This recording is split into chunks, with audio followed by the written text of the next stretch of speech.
गंगा के किनारे हम लोग बैठे हैं, माँ के तट पर, कार्तिक के पावन महीने में।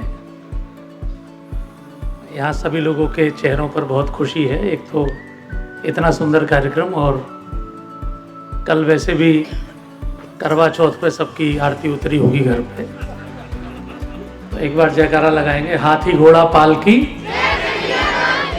हाथी घोड़ा पालकी, गंगा मैया की, पूज्य स्वामी अवधेशानंद जी महाराज की, पूज्य चरणों में साष्टांग प्रणाम करते हुए आदरणीय बड़े दिनेश जी भाई साहब, जिनके मार्गदर्शन में हम लोग भी प्रचारक रहे, और हम में से बहुत सारे कार्यकर्ता यहाँ जो बैठे हैं उन्हीं के मार्गदर्शन में तैयार हुए, उनके चरणों में प्रणाम करते हुए।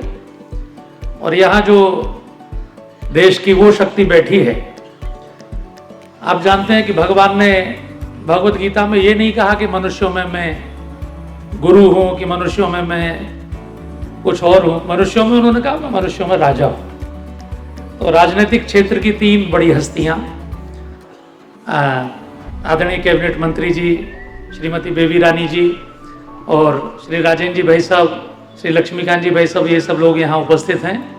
और सामने भी जो बैठे हैं वो सब 1.25 लाख से एक लड़ाऊ वाले सभी प्रमुख, हमारे बहुत सारे प्रचारक भी, बहुत सारे राजनीतिक क्षेत्र के कार्यकर्ता भी, और सभी सामाजिक क्षेत्र के कार्यकर्ता भी बैठे हैं। आप सभी को प्रणाम करते हुए 1 मिनट मेरे साथ भगवान का नाम लेंगे गंगा जी के पावन तट पर। उसका बड़ा महात्मा है। श्री राम जय राम, जय जय राम, श्री राम जय राम, जय जय राम, श्री राम जय राम, जय जय राम, श्री राम जय राम, जय जय राम। मंगल भवन अमंगल हारी,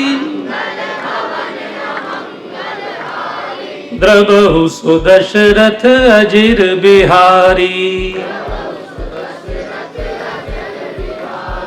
जय जय जय हनुमान गुसाई, कृपा करहु गुरुदेव की नाई। श्री राम जय राम, जय जय राम, श्री राम जय राम, जय जय राम, श्री राम जय राम, जय जय राम। बोलिए राजा रामचंद्र भगवान की, श्री हनुमान जी महाराज की, गंगा मैया की। नमः पार्वती पतये हर हर महादेव। मार्गदर्शन तो हम सबको पूज्य स्वामी जी का मिलेगा, लेकिन एक भूमिका के तौर पर, एक कार्यकर्ता के तौर पर मैं आपको ये निवेदन करूंगा कि कोई भी आत्मा, उसके अंदर इतनी चेतना कहां से आती है।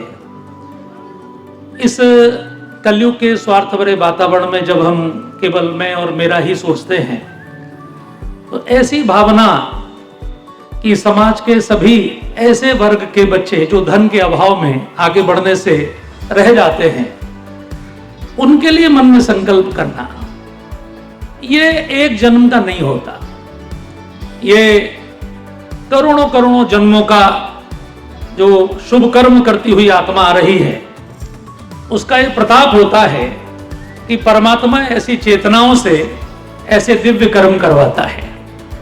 तो इसलिए ये जो दिव्य कर्म आपके सामने फलित हो रहा है, ऐसे अनेकों कर्म पूरे देश में, संघ के स्वयंसेवक जहां भी गए, पूरे समाज की चुनौती को देखा कि नॉर्थ ईस्ट अलग हो रहा है, बोडोलैंड, गोरखालैंड, नागालैंड, तमाम प्रकार की मांगें उठ रही हैं। हमारी भी समझ में नहीं आया कि इंग्लैंड, हॉलैंड, पोलैंड, नीदरलैंड, सब बाहर के देश, भारत में लैंड की मांग कहां से आ गई। लेकिन ये धर्म के आधार पर, ये समझ में आया कि ये धर्मांतरण के कारण ये समस्या खड़ी हुई। कुछ बोले नहीं, काम शुरू किया।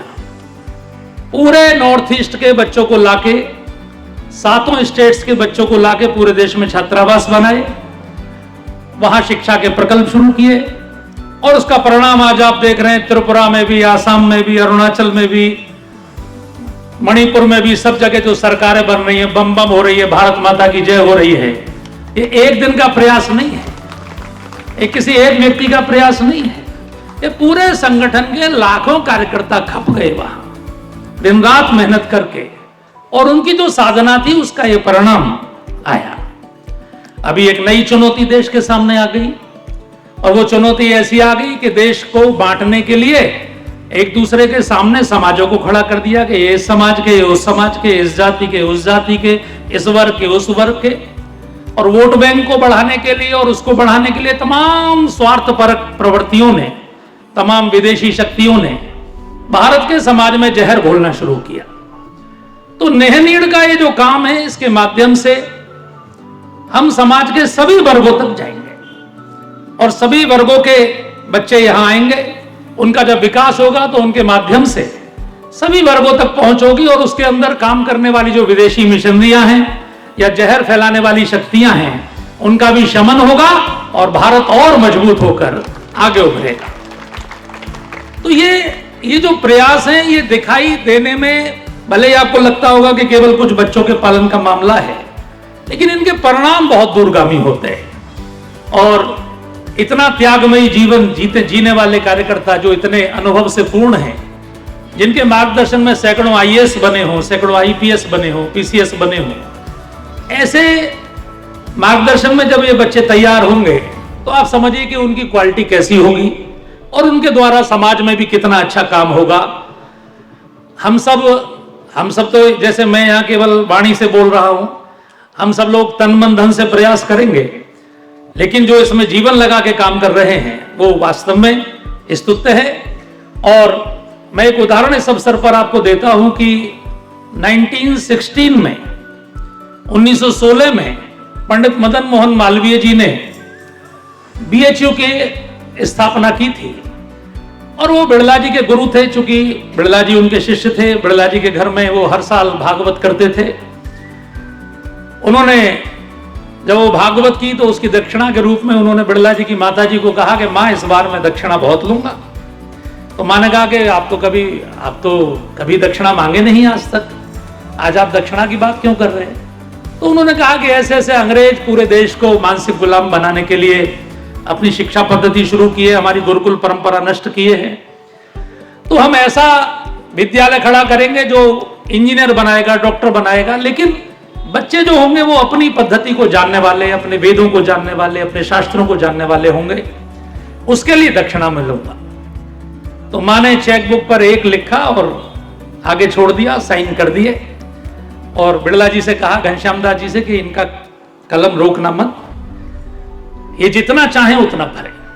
और उस जमाने में 1916 में 1 लाख रुपए उन्होंने भरे, जो आजकल के सैकड़ों करोड़ से भी अधिक है।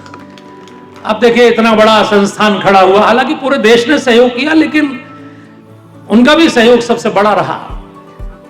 दूसरी ओर 1946 में, ये मैं देश के इतिहास में लिखी हुई घटना है, 1946 में जब लॉर्ड माउंटबेटन वायसराय थे, उस समय जूनागढ़ के नवाब ने अपनी कुतिया की शादी की। आपको हंसी आएगी सुन के, कुतिया की शादी उसने की, और उस कुतिया की शादी में 36 लाख रुपए खर्च हुए। देश भर के राजा आए, सबका प्रोटोकॉल हुआ, तमाम फंक्शन हुए। माउंटबेटन उसमें नहीं गए, उन्होंने कहा मैं बेवकूफी के आयोजनों में नहीं जाता हूं, लेकिन 36 लाख रुपए उस समय खर्च हुए। आज क्या परिणाम है? आज परिणाम यह है कि बिड़ला जी का परिवार कहां से कहां पहुंच गया, और जूनागढ़ के नवाब के खानदान का पूरा नष्ट हो गया, कोई वंश चलाने वाला नहीं बचा, समाप्त हो गया। तो हम अपना इन्वेस्टमेंट कहां करते हैं? हमारा तन, हमारा मन, हमारा धन, ये सब शुभ कार्यों में हम चाहे खुद किसी एक बच्चे को लेके अपने घर पर रख के कर सके तो नहीं कर सकते, लेकिन ये एक ऐसा माध्यम है जिसके माध्यम से हम पुण्य भी अर्जित कर सकते हैं। तो ये कार्य यशस्वी हो। और अब कन्हैया जी की बंशी बजी है, तो जैसे सब दौड़े चले आए थे महाराष्ट्र में, वैसे ही सब लोग दूर दूर से यहां दौड़े चले आए मां गंगा के तट पर कार्तिक के इस पावन महीने में। मां गंगा के तट पर किए जाने वाले किसी भी अनुष्ठान का जो फल है वो भी और सैकड़ों गुना होता है। तो ये दिव्य यज्ञ, इसकी पूर्णाहुति के रूप में हजारों बालक निकले, उनके संस्कार बने, उनका जीवन बने, ऐसी भगवान से प्रार्थना करता हुआ और ये काम यशस्वी हो। और मैं भी अपनी पूरी वाणी, पूरी क्षमता से जो भी सहयोग कर पाऊंगा, जैसा भाई साहब आदेश करेंगे वैसा समर्पण रहेगा। आप सबको पुनः प्रणाम करते हुए मैं अपनी वाणी को विराम देता हूं। एक बार जयकारा लगाएंगे, भारत माता की, हर हर महादेव।